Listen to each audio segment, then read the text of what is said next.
सम्पूर्ण आमा बुवा दाजुभाइ दिदीबहिनीहरू मेरो घरमा प्रहरी आएको छ।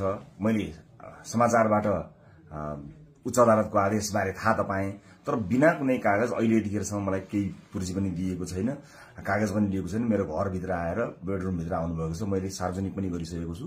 अब यसरी तैनाथ उताबाट आदेशभन्दा पहिले तैनाथ हुने यो सबै चिजले एउटा ठूलो आशंका सृजना गरेको छ। मैले सम्मानित अदालतको आदेशलाई सधैँ मानेकै छु, कानूनलाई मानेकै छु। म पहिला पनि आफै उपस्थित हुन गएको हुँ, अहिले पनि सार्वजनिक गरेकै छु। तर यो राज्य आतंक, यो धरपकड ममाथि के कारणले भइरहेको छ मैले बुझ्न सकेको छैन। भोलिको चितवनको कार्यक्रमलाई निरन्तरता दिनु होला। मलाई लागेको थियो म केही कुरा भन्छु भनेर, तर जुन तरिकाले अहिले यो सामान्य अभ्यासभन्दा पर गएर जबरजस्ती गर्ने कोसिस बिना कागज पत्र छ होला, ल्याउनु पनि हुन्छ होला, ल्याउन सकिने पनि थियो। त्यो लिएर आएर लैजान सकिन्थ्यो, भोलि ल्याउन सकिन्थ्यो। भरे पनि अझै कागज बोकीवरी प्रक्रिया मेरो लागि कुनै प्रक्रिया पूरा गर्न मानेको छैन। आतंकित बनाएर घरभित्र प्रहरी छिरेको छ। म यसै पनि गिरफ्तारी दिन्छु भनेर बसेकै छु।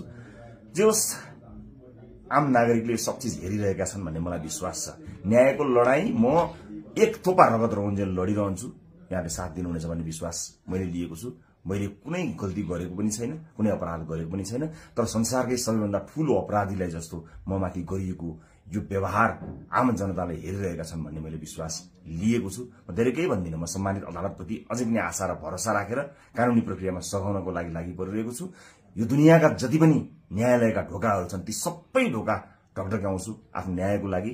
र मलाई थाहा छ यहाँहरूले सबै कुराको साक्षी बसेर हेरिरहनु भएको छ होला भन्ने मैले विश्वास लिएको छु।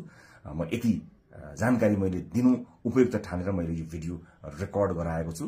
चितवनमा जति पनि मेरा आदरणीय मतदाता आमा बुवा दाजुभाइ दिदीबहिनीहरू हुनुहुन्छ, भोलिको कार्यक्रम नरोक्नु होला। अन्य साथीहरू आउनुहुन्छ, उहाँहरूले कुराकानी गर्नुहुनेछ, निरन्तर चलिरहन्छ।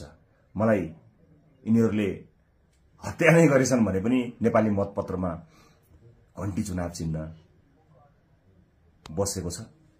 मलाई आशा छ यो एउटा आशा र भरोसाको आवाज हामीले बुलन्द पारिसकेका छौं। निरन्तरता प्रदान गर्नुहोला। म कानुनी लडाईँमा छु।